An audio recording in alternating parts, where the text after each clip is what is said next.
I'm really excited to be sharing one of my favourite recipes in my cookbook. It's a carb-free bread. It's made with flax and ground almonds. It's so delicious, it's really, really easy to make, and it makes the most amazing toast. I know you're going to love this recipe.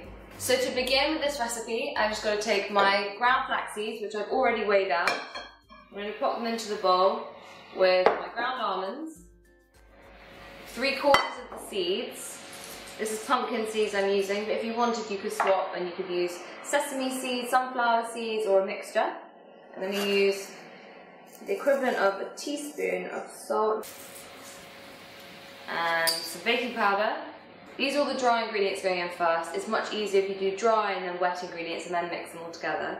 And then eggs. I'm using 5 eggs for this recipe. So the reason for using so many eggs is to bind everything together. Because we're not using any grains, there's no gluten, there's no elasticity in the bread. So the eggs are really, really essential to hold it all together.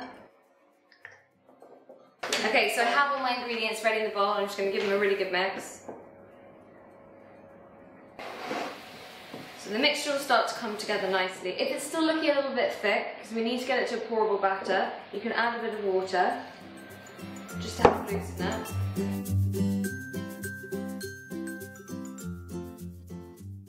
So I've got my loaf tin here, and I've greased it with a bit of oil. I dusted it with some ground almonds to prevent the batter from sticking to the loaf tin. So now I can just pop my batter into the loaf tin. So you want it to be thick. It's got to be spoonable, but you want it to remain really, really thick because as we cook it, the water will evaporate out of it and you want the mixture to bind together and hold together quite nicely. So the more water you put in, if you put in too much, it will just take longer to cook. So now you just smooth the top over a little bit. So it's nice and even. And then finally, it's the remaining pumpkin seeds get to go on top.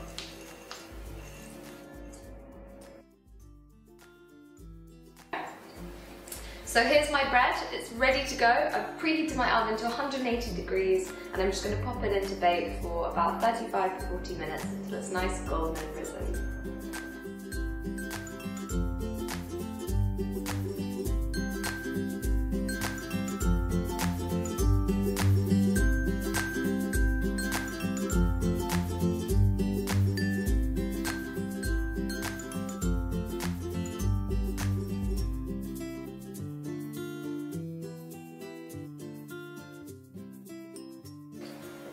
So I've got my bread, it's out of the oven and I've just turned it out and I'm going to give it a slice. I've left it to cool for a bit. If you wanted to, you can slice it and freeze it and have it as you go along throughout the week. If not, you can leave it out, keep it at room temperature, don't put it in the fridge, and it will last for about 3 days fresh.